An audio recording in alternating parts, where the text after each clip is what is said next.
Good morning students.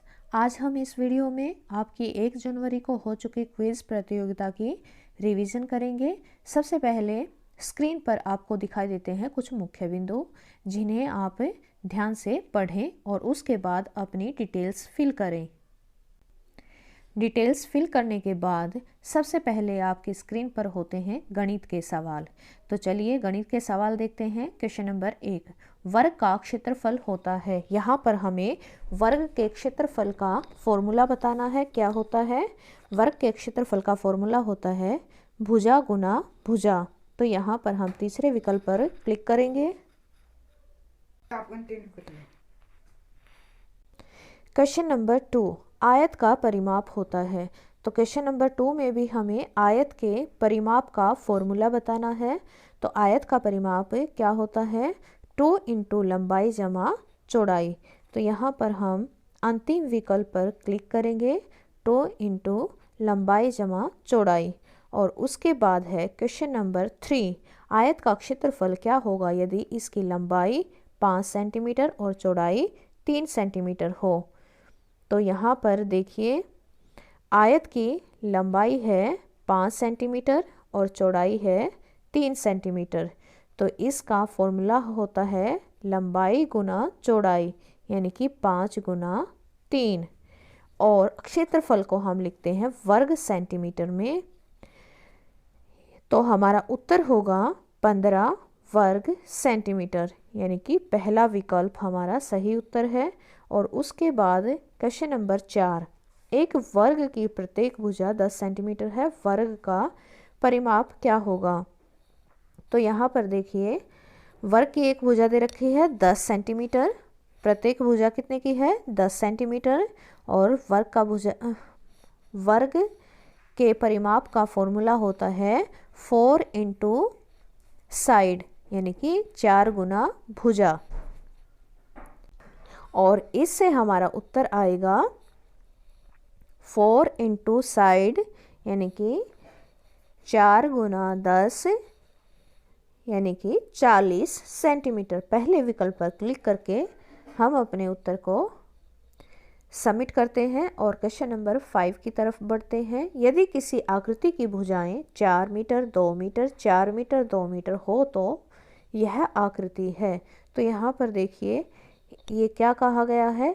किसी आकृति की भुजाएं 4 मीटर 2 मीटर 4 मीटर और फिर से 2 मीटर हो तो यह कौन सी आकृति है? ये है आयत। कौन सी आकृति है? आयत। तो अंतिम विकल्प हमारा सही उत्तर होगा। और उसके बाद आते हैं हिंदी भाग में। इसमें आपको क्या करना है? क्वेश्चन नंबर 6 से 10 तक आपको इसी गद्यांश को पढ़कर इसी पर आधारित प्रश्नों के उत्तर देने हैं। तो चलिए पहले गद्यांश पढ़ते हैं। मिठाइयों के बाद कुछ दुकानें लोहे की चीज़ों की आती हैं। कई चिमटे रखे हुए थे। हामिद को ख्याल आता है दादी के पास चिमटा नहीं है। तवे से रोटियां उतारती है तो हाथ जल जाता है। अगर वह चिमटा ले जाकर दादी अम्मा को दे दे तो वह कितनी प्रसन्न होंगी। फिर उनकी उंगलियां कभी नहीं जलेंगी। दादी अम्मा चिमटा देखते ही दौड़कर मेरे साथ हाथ से ले लेंगी और कहेंगी मेरा बच्चा। और इसके बाद आता है प्रश्न नंबर 6, लोहे की दुकान देखकर हामिद क्या सोचता है? दादी के पास चिमटा नहीं है। क्या सोचता है? दादी के पास चिमटा नहीं है। और फिर है क्वेश्चन नंबर 7, दादी के पास चिमटा नहीं है, वाक्य में दादी का लिंग परिवर्तन करने पर नया शब्द बनेगा। तो दादी का लिंग परिवर्तन पर नया शब्द क्या बनेगा? दादा। और दादा है दूसरे विकल्प में। तो इस पर हम क्लिक करते हैं और बढ़ते हैं क्वेश्चन नंबर 8 की तरफ। चिमटा मिलने पर दादी की उंगलियां नहीं जलेंगी। यह वाक्य किसने कहा? किसने कहा था? हामिद ने कहा था। तो हामिद पर क्लिक करेंगे और फिर हम बढ़ेंगे क्वेश्चन नंबर 9 की तरफ।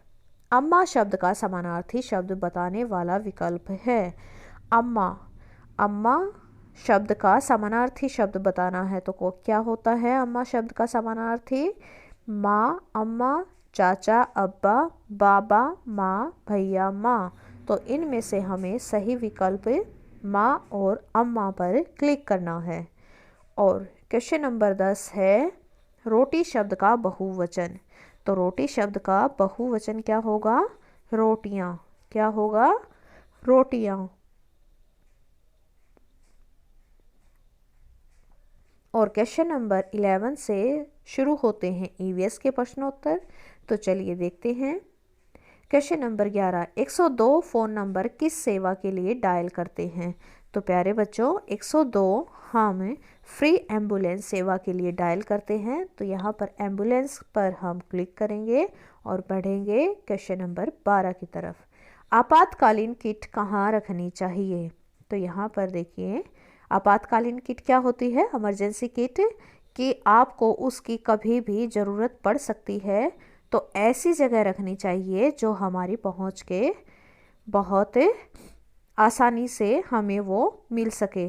तो यहाँ पर हम इस पर मुख्य द्वार के पास ये किट हमें रखनी चाहिए। इस पर क्लिक करेंगे और बढ़ेंगे क्वेश्चन नंबर 13 की ओर।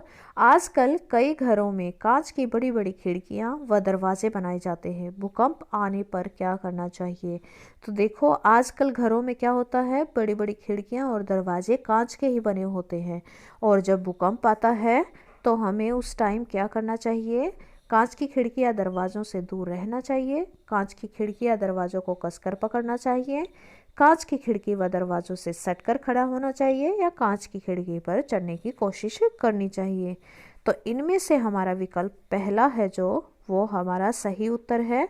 हमें क्या करना चाहिए? कांच की खिड़की व दरवाज़ों से दूर रहना चाहिए। तो इस पर हम क्लिक करेंगे और बढ़ेंगे क्वेश्चन नंबर 14 की तरफ। तेज भूकंप से निम्न में से क्या नुकसान होता है? तो क्या होता है? इमारतें टूट जाती हैं, बिजली के खंभे गिर जाते हैं, लोगों को चोट लग सकती है, उपरोक्त सभी। तो इनमें से भूकंप आने पर सभी नुकसान होते हैं। इमारतें भी टूट सकती हैं, बिजली के खंभे भी गिर जाते हैं, लोगों को चोट भी लग सकती है।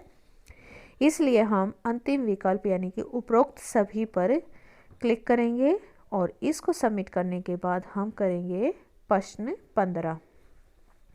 यदि किसी आपातकालीन स्थिति में किसी गांव में भारी नुकसान हो जाए तो उसे ठीक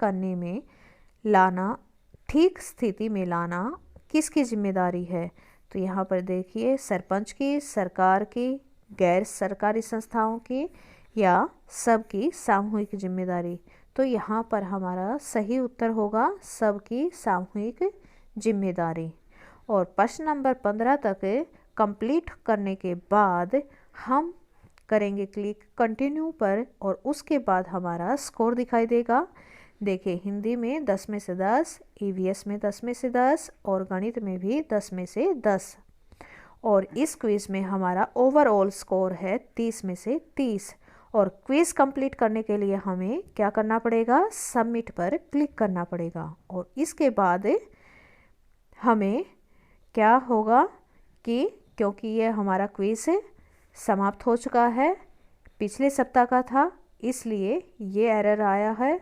नहीं तो आपका सबमिट सक्सेसफुली आएगा और आपका क्विज़ सबमिट हो जाएगा।